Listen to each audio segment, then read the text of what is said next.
श्री स्वामी समर्थ. श्री गुरुदेव दत्त. ओम नमः शिवाय.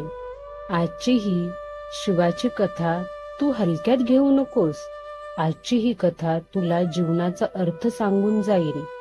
या कथेने तुझ्या डोळ्यात पाणी आल्याशिवाय राहणार नाही. तुझ्या सर्व इच्छा पूर्ण होतील व कुटुंबावर कोणतेही संकट येणार नाही. आजची ही भोलेनाथाची कथा न ऐकणे म्हणजे भगवान शंकराची कृपा गमावणे होय. भगवान शिव म्हणतात, जो भक्त आज माझी कथा ऐकत असेल त्याच्यावर माझी कृपा नक्की होणार आणि माझा आशीर्वाद त्याच्यावर जिवंत असेपर्यंत राहील. त्यामुळे अर्धवट ऐकून सोडून देऊ नकोस. हे भगवान शिवशंकरा, आज जो कोणी तुमची कथा ऐकत असेल त्याला कधीच सुख समाधानाची कमी पडू देऊ नका. ही कथा ऐकणाऱ्या प्रत्येक भक्ताच्या इच्छा पूर्ण करा. भक्तांनो, तुम्हाला भगवान शिवांचा आशीर्वाद हवा असेल तर ओम नमः शिवाय टाईप करून या व्हिडिओला लाईक व चॅनलला सबस्क्राईब करा आणि शेवटपर्यंत ऐका, कारण अर्धवट ज्ञान काहीच उपयोगाचं नसतं. ही कथा आहे मृकुंड ऋषी आणि मुरदवती नावाच्या पती पत्नीची. त्यांना संतान नव्हते. संतान प्राप्तीसाठी ते भगवान शंकराची खूप दिवसापासून उपासना करत होते.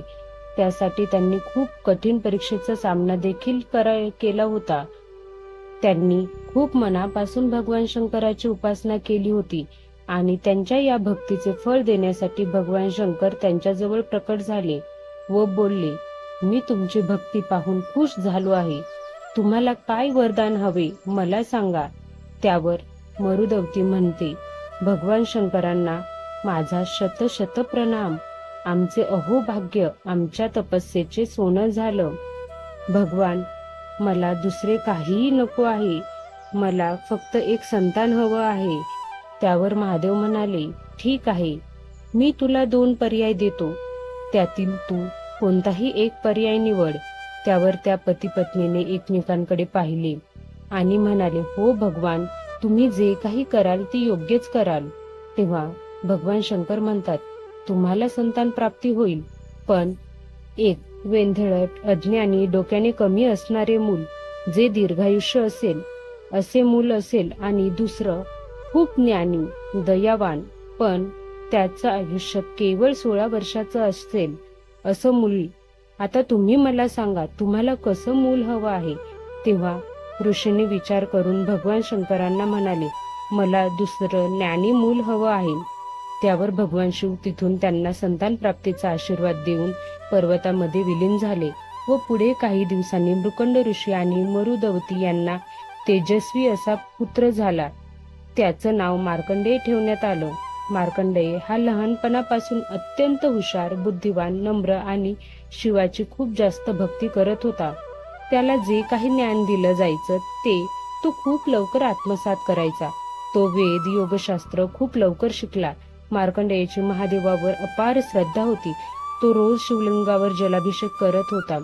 असे करत करत 15 वर्ष निघून गेले. तो 15 वर्षाचा होईपर्यंत त्याच्या आईवडिलांनी त्याच्या मृत्यूबद्दल त्याला काहीच सांगितले नव्हते.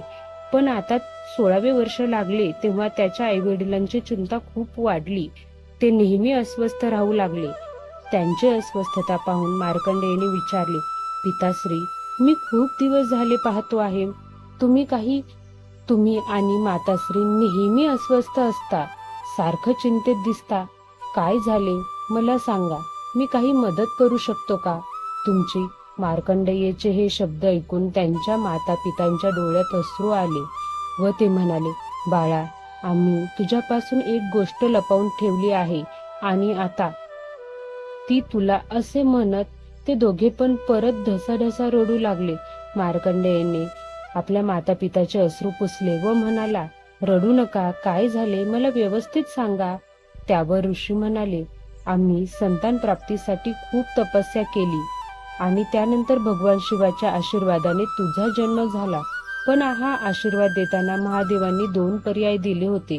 एक मूर्ख पण दीर्घायुष्य मूल व दुसरे अत्यंत बुद्धिमान पण 16 वर्ष जगणारे मूल. आम्ही दुसरा पर्याय निवडला आणि आता तू 16 वर्षाचा झाला आहेस आणि आम्हाला तुला गमवायचे नाही. हे सर्व ऐकून मार्कंडेयने स्मित हास्य केले व म्हणाला, बघू महादेवांची वाणी सत्य होते का माझी महादेवावरची भक्ती जिंकते. मृत्यू आला तरी देखील मी माझ्या महादेवावरची उपासना थांबवणार नाही.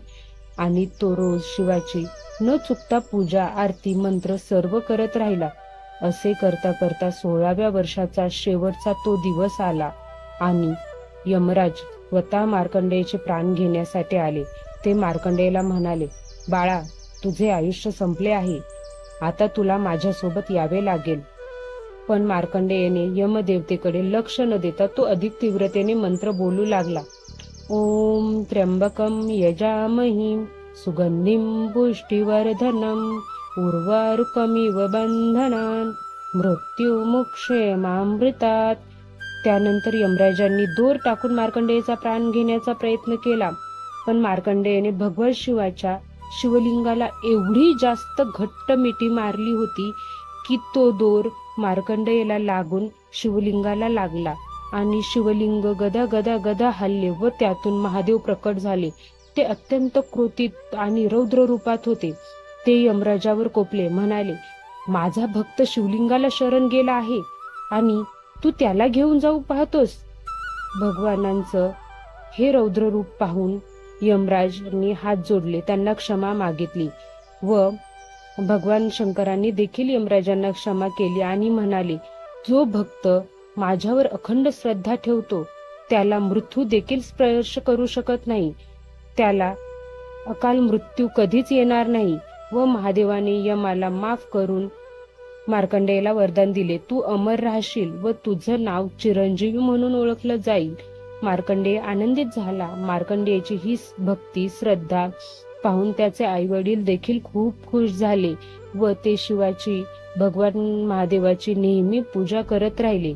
त्यामुळे भक्तांनो, एक लक्षात ठेवा, निष्ठा आणि भक्ती मृत्यूला देखील रोखू शकते. शिवभक्ती म्हणजे केवळ पूजा नाही तर महादेवाला जीवन समर्पण करणे होय.